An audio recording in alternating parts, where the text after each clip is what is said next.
rasa juga Pak Ridwan Kamil cukup punya kapasitas untuk menjadi gubernur Jakarta selanjutnya.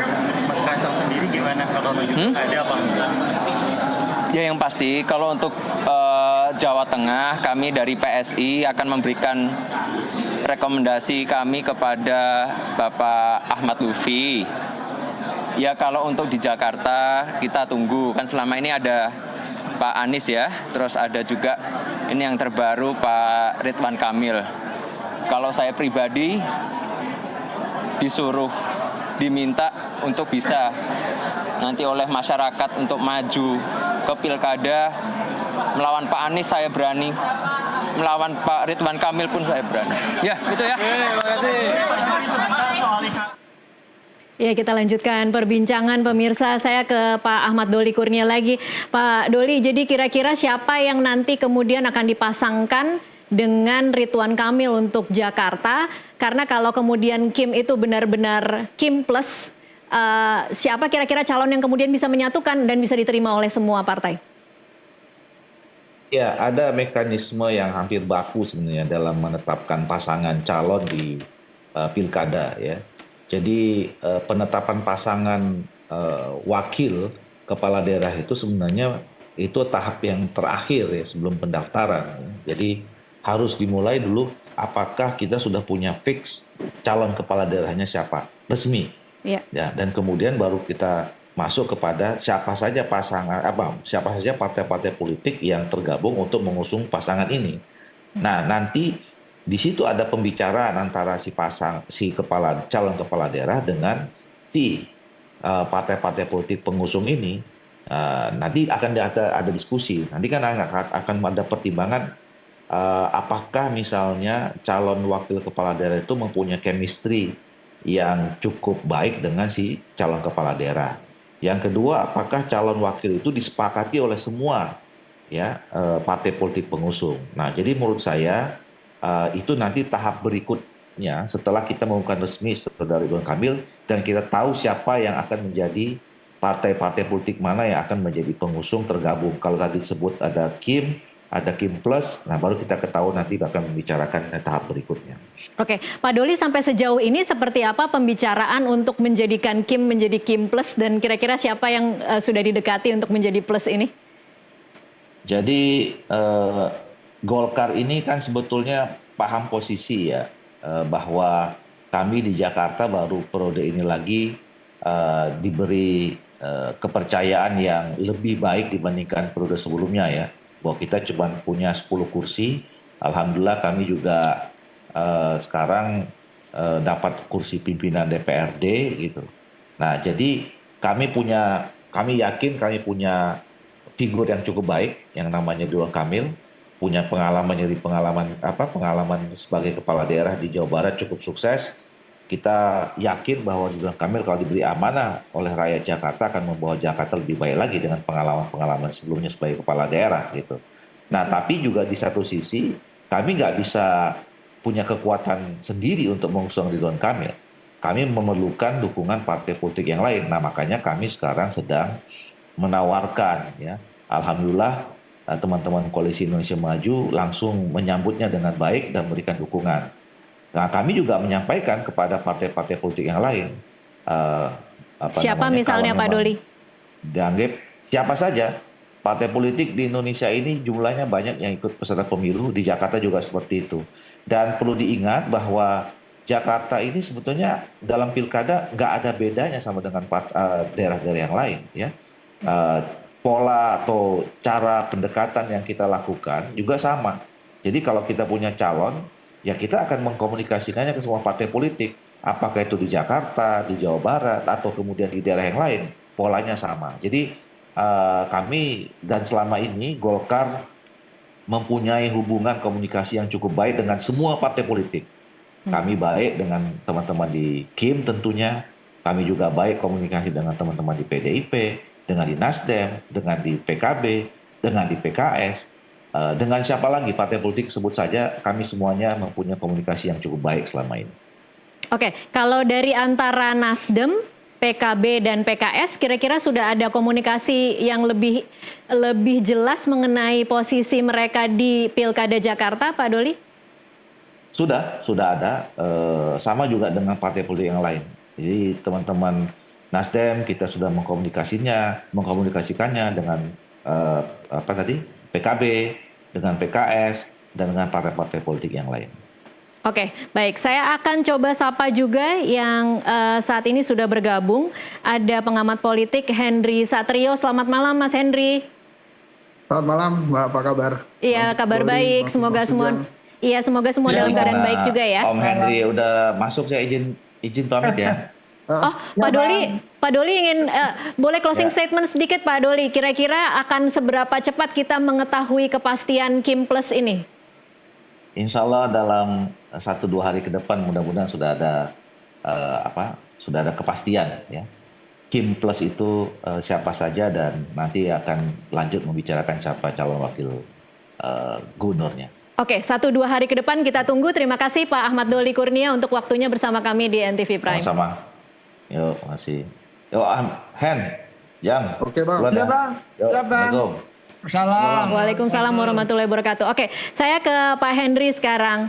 Mas Henry, saya ingin komentar Anda dulu soal bagaimana posisi Golkar yang sebelumnya bertahan menahan Ridwan Kamil di Jawa Barat. Kemudian kemarin tiba-tiba kita saksikan melalui pengumuman yang hampir bersamaan antara Deddy Mulyadi dan juga Erlangga menyatakan bahwa Golkar akan mendukung Deddy Mulyadi di Jawa Barat. Ya, sebetulnya kan begini ya, yang kita lihat itu adalah kesinambungan atau keseluruhan dari perjalanan Golkar. Ada 2 daerah yang Golkar sempat mungkin membuat kubu Kim agak memerah ya hatinya dan kepalanya, yaitu Sumatera Utara. Waktu itu Golkar mengajukan Musara Jeksah Bobi Nasution. Nah kemudian segera langsung diubah itu jadi mendukung Bobi Nasution, nggak jadi Musara Jeksahnya. Nah ini sekarang ada satu ganjalan lagi di Banten.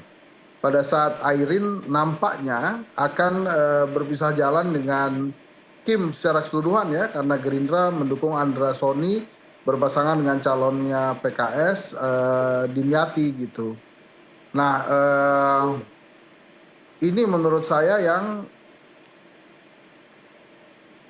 yang kemudian menjadi kemana-mana sehingga Golkar akhirnya harus merelakan Ridwan Kamil dari Jawa Barat masuk ke Jakarta, walaupun jalannya Ridwan Kamil juga tidak mudah ya, karena Ridwan Kamil pasti memahami di Jakarta itu kandangnya Persija Jakarta, kandangnya Macan Kemayoran. Nah, tapi kan sudah diputuskan nih.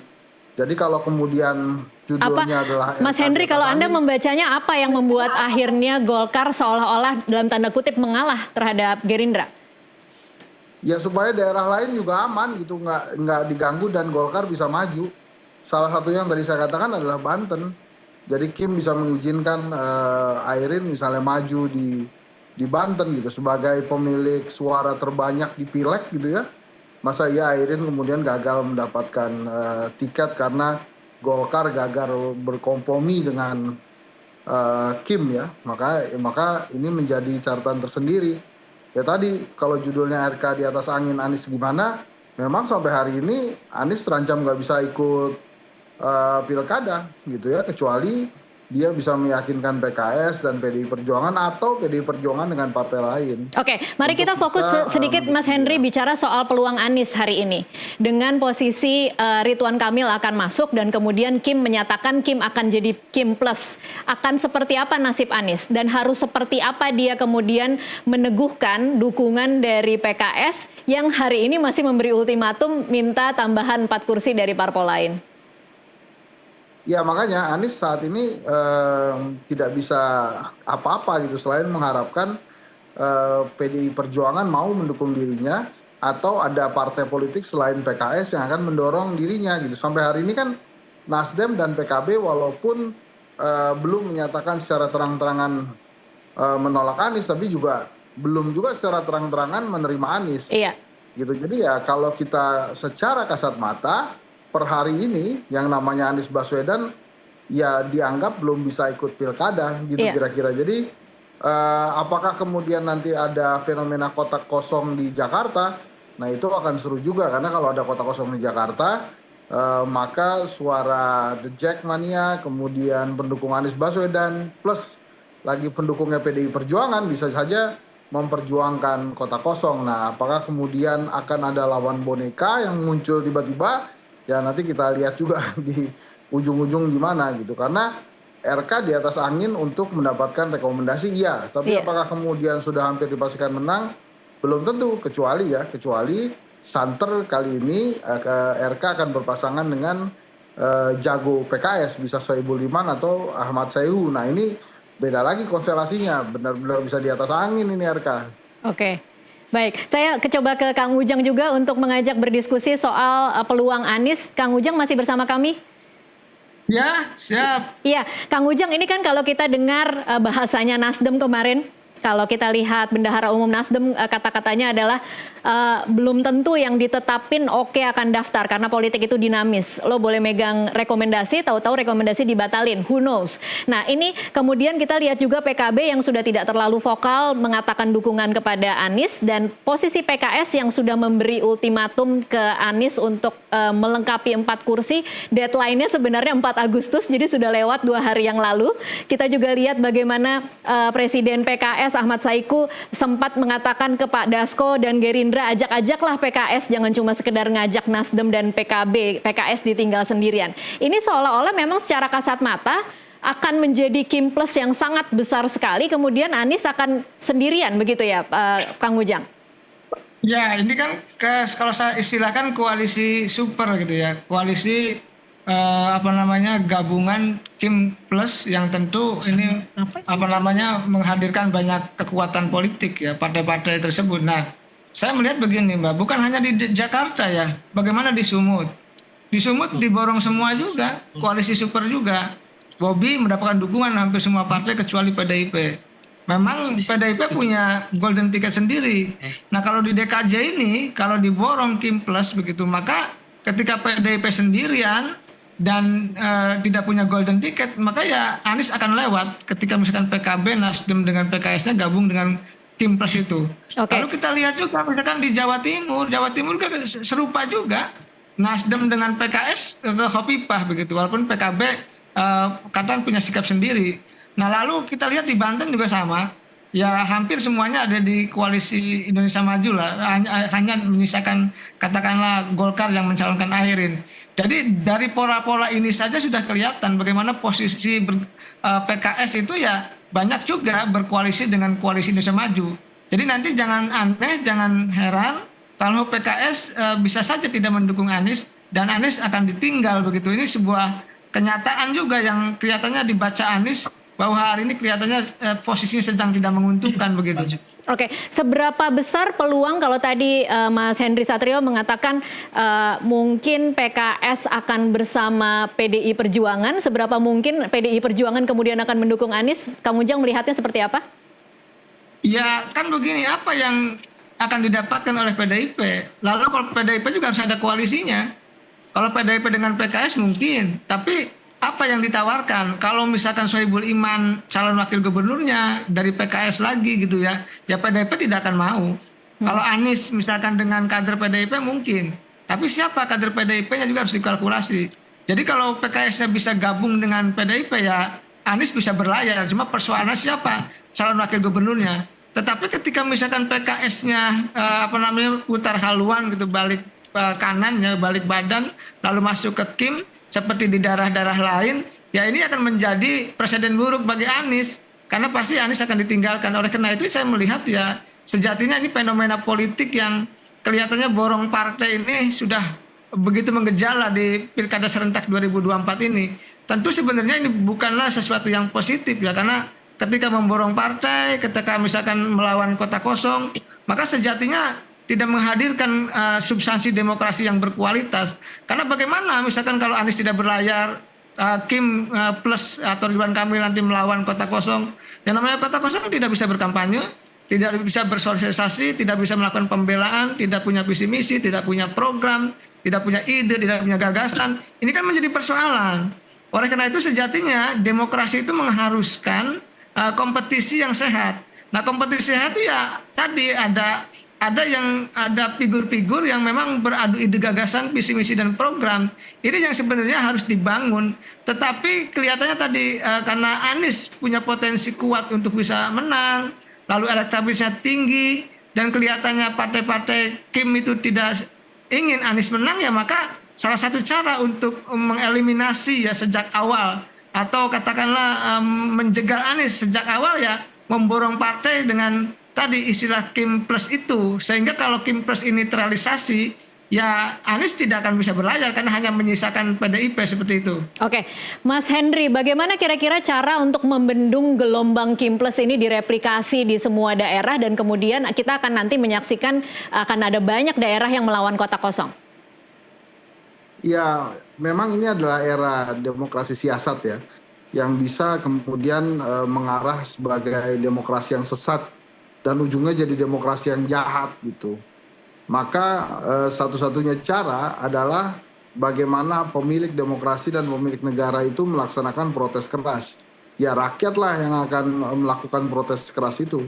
Kita Kenapa lagi nih yang kemudian harus jadi pekerjaan rumah rakyat lagi nih, Mas Henry. Ya mau tidak mau, karena kami kan tidak dilibatkan dalam pemilihan kepala daerah, calon-calonnya gitu. Kami kan hanya kemudian disuruh menunggu hingga kemudian ada keputusan, dan foto-foto mereka itu ada di kertas suara. Jadi itu yang bisa dilakukan. Kemudian yang kedua adalah bagaimana konsolidasi partai politik yang memang belum masuk ke dalam Kim Plus ini harus lebih kuat. Kan PDI Perjuangan bukan dibilang sendirian, itu ada Perindo juga, ada kemudian ada Hanura dan lain-lain ya. Kalau P3 kan sudah masuk kelihatannya ke Kim Plus itu. Nah, apakah kemudian perlu konsolidasi yang dilakukan oleh PDI Perjuangan? Nah, hal-hal seperti ini kan yang mestinya juga tidak semua rakyat tunduk kan. PDI Perjuangan kan juga punya jejaring akar rumput yang kuat. Maka ya kalau memang ternyata kita hanya bisa mengandalkan PDI Perjuangan, ya why not gitu ya. Oke. Nah, itulah yang bisa kita lakukan. Ya memang harus ada protes. Misalnya kalau kemudian di Jakarta ternyata fenomena kota kosong itu ada, ya muncullah itu kota kosong, ya protes dari masyarakat adalah seperti yang terjadi di Makassar, kemenangan untuk kota kosong. Itu aja protes yang paling bisa kita lakukan gitu terhadap demokrasi siasat yang sedang dilakukan oleh partai-partai politik. Oke, baik. Bagaimana tanggapan Anda kemudian kalau melihat fenomena Kim Plus ini? Ini mungkin pertanyaan yang sama juga nanti untuk Kang Ujang, bisa dijawab berikutnya. Tetapi bagaimana Anda melihat Kim Plus ini terjadi karena memang semua partai secara sukarela ingin menang, atau mereka sebenarnya di bawah tekanan karena ada bargaining-bargaining lain yang terjadi di balik layar?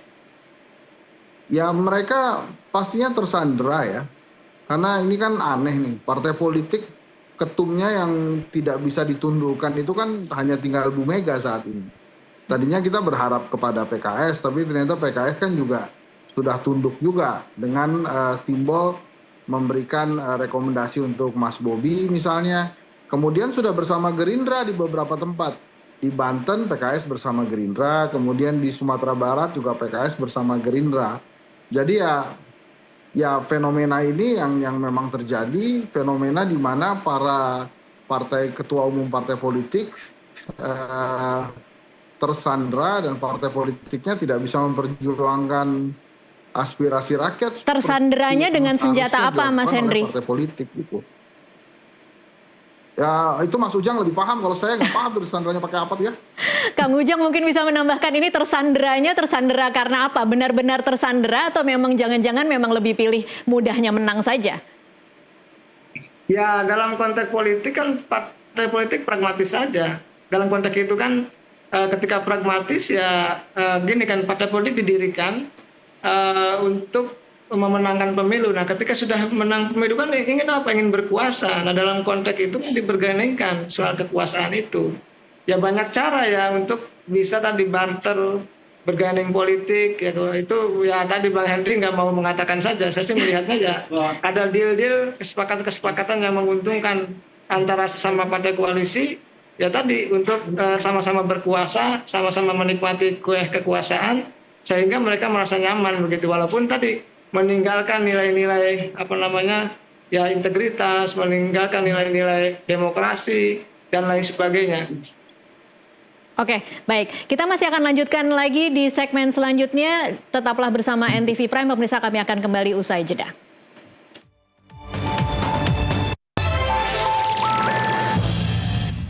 Pemirsa, terima kasih Anda masih menyaksikan NTV Prime. Kita lanjutkan perbincangan. Ini adalah segmen terakhir. Saya kembali lagi ke Mas Henry Satrio. Mas Henry, bicara soal siapa yang akan mendampingi Ridwan Kamil di Jakarta. Mari kita bicara soal nama Kaesang Pangarep dan ada Putri Zulhas. Apa konsekuensi yang kemudian akan terjadi terhadap elektabilitas Ridwan Kamil ketika dipasangkan dengan Kaesang misalnya? Ya, kalau cuma kota kosong ya kita lihat aja bagaimana kampanyenya Ridwan Kamil dan Kaesang bekerja ya. Itu kan kelihatannya pengennya kan Kaesang jadi gubernur ya. Jadi kalau Kaesangnya maju jadi wagub, mungkin 6 bulan setahunan paling lama itu Ridwan Kamilnya udah jadi menteri itu. Jadi Kaesangnya jadi gubernur, kan jadi indah betul kan kehidupan warga Jakarta tuh. Wapresnya Mas Gibran, gubernurnya Mas Kaesang tuh nanti. Jadi kelihatannya akan begitu. Tapi kalau anaknya Zulhas sih kelihatannya enggak ya. Jauh lah. Untuk Mas Kaesang kan jalannya udah dibikin gitu. Kenapa dia mesti nggak maju gitu? Baik, ada nama-nama lain, Mas Henry. Ada mantan istri dari Basuki Cahayapurnama, Veronica Tan, kemudian ada Presiden PKS Ahmad Saiku, ada juga Ketua Majelis Syuro Sohibul Iman, yang mana yang kira-kira apakah memang harus dari Kim atau lebih baik orang luar kemudian agar tidak terjadi perpecahan di dalam Kim Plus? Enggak, kalau ada nama Ahmad Saihu kan yang digadang-gadang memang Ridwan Kamil Ahmad Saihu ya. Sebagai salah satu bargaining atau paket yang disodorkan sehingga PKS bisa setuju bergabung dengan Kim Plus, tidak bersama PDI Perjuangan gitu. Nah kalau Ridwan Kamil bersama Ahmad Saihu ya itu yang kerja nanti kader atau akar rumputnya PKS gitu. Ridwan Kamil ya mungkin akan bekerja juga, tapi kemenangan nampaknya hampir pasti bisa diraih bukan karena Ridwan Kamil ya, tapi karena PKS-nya.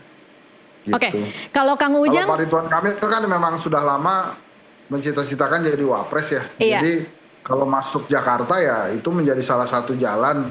Tapi kalau lebih dekatnya lagi ya jadi menteri gitu. Kelihatannya keinginannya kan memang jadi menteri. Jadi mungkin kalau kemudian digeser untuk jadi dari gubernur jadi menteri ya dia senang-senang aja itu. Tapi kalau bersama Kaesang. Tapi kalau bersama Ahmad Saihu sih kelihatannya nggak ada geser-geseran. Makanya per hari ini kan Kim juga tidak memutuskan kan siapa yang menjadi, karena Pak Jokowi juga belum memutuskan Kaesang itu mau di Jawa Tengah atau di Jakarta gitu. Enak bener emang Mas Kaesang tuh tinggal diatur aja. Kemarin kan dia udah kayak akap tuh ya, muter kota gitu. Coba Bekasi, Depok, Surabaya, Jawa Tengah, Jakarta gitu. Nanti paling cocoknya di mana gitu. Enak emangnya, luar biasa. Jadi ya kita tunggu aja lah hasil siasat politik dari para elit ini. Oke, jadi apapun yang terjadi di pilkada nanti kalaupun tidak masuk nanti bisa sisanya jadi menteri begitu ya kira-kira Mas Henry? Ya, saya enak-enaknya gitu loh. Boleh lah. Kan wakilnya juga Mas Gibran nanti. Oke. Oke, Kang Ujang ada komentar tambahan soal bagaimana nanti Kaesang kalau kemudian dipasangkan dengan Ridwan Kamil, kira-kira akan seperti apa? Ini kalau kita masih bicara bukan melawan kota kosong ya, misalnya ada poros Anies. Ya, tadi apa yang disampaikan Bang Hensat ya udah cocok gitu. Analisanya luar biasa. Ya kalau sebenarnya gini, kalau kalkulasi berbasis kepada scientific method gitu ya, scientific approach, sesungguhnya yang namanya Kaesang tidak laku di DKI kan, karena surveinya cuma 1%. 33% juga tidak mau warga Jakarta yang dipimpin oleh Kaesang. Tapi kan basisnya bukan saintifik, basisnya basis politis gitu. Oleh karena itu karena kepentingan politis apapun bisa terjadi begitu loh.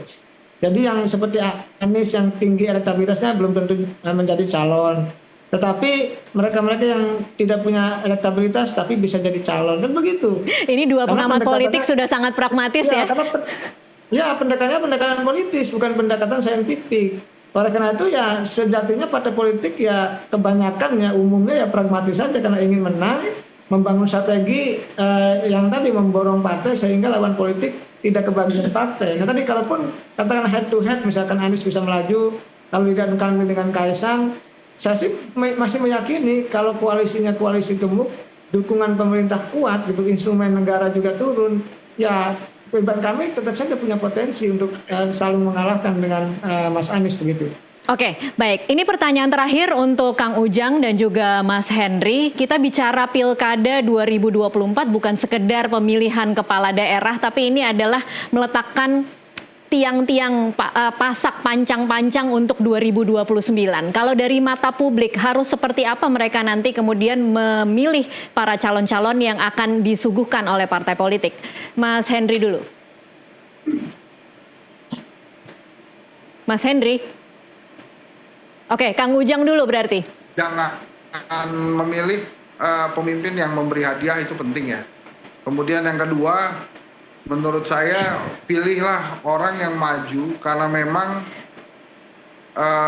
dipilih oleh rakyat bukan dari partai politik. Saya sih dua itu aja. Mohon maaf tadi yang pertama tidak begitu terdengar Mas Henry. Jadi yang pertama apa? Jangan memilih pemimpin yang memberi hadiah. Oke, bansos maksudnya ya. Atau apa-apa gitulah. Ya. Oke, yang kedua? Yang kedua pilihlah memang pilihan Anda. Jangan tergantung dari partai politik. Oke, baik. Kang Ujang. Ya begini, pemilih cerdas adalah pemilih yang berbasiskan pada rasionalitas. Jadi rasionalitas itu dilihat ide dan gagasannya, visi misinya, programnya. Tetapi sampai hari ini, sampai detik ini di Republik ini masih belum sampai level itu. Levelnya masih urusan perut gitu. Levelnya masih urusan hadiah tadi kata Bang Hensat. Jadi levelnya masih di situ karena dalam konteks membaca indikator kemajuan demokrasi akan maju, akan besar, akan bermartabat. Kalau tiga hal itu tumbuh, misalkan pendidikan masyarakatnya tinggi, baru dia akan rasional, akan memilih berbasis pada rasionalitas.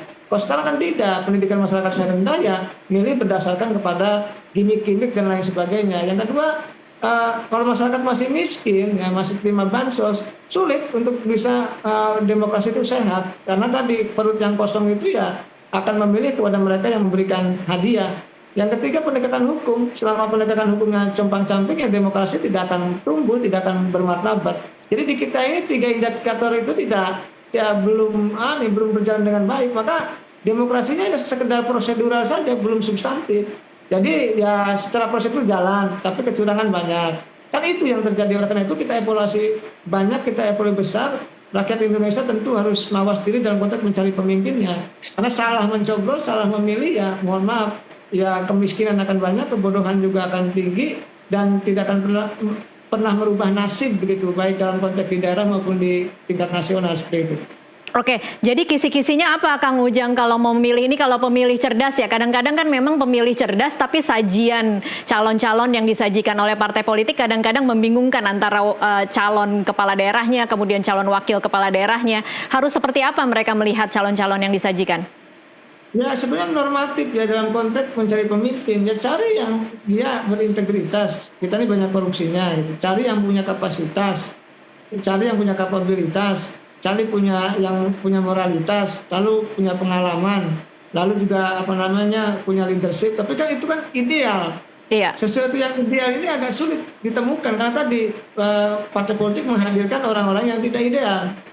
Kita memang tidak sedang memilih malaikat, sehingga ya banyak bolong-bolong yang ada pada kandidat itu. Oke, Oleh baik. karena itu ya sejatinya yang harus dipilih menurut hemat saya adalah tadi ukuran-ukuran normal saja terkait dengan soal integritas, soal kapabilitas, lalu juga kalau menurut saya leadership yang kuat, lalu juga penyayang kepada rakyat. Itu hal-hal yang penting ya, yang hal normatif yang harus dimiliki oleh kepala daerah. Baik. Sehingga apa yang dikampanyekan, yang dijanjikan bukan soal gimmick gitu, tapi substansi untuk pembangunan daerah seperti itu. Baik, ini terakhir prediksi Kang Ujang, Mas Henry, Jakarta akan berapa poros?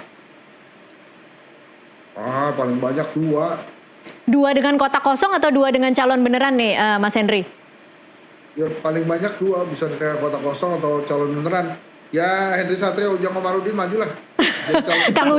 Kang Ujang prediksinya berapa poros, Kang Ujang?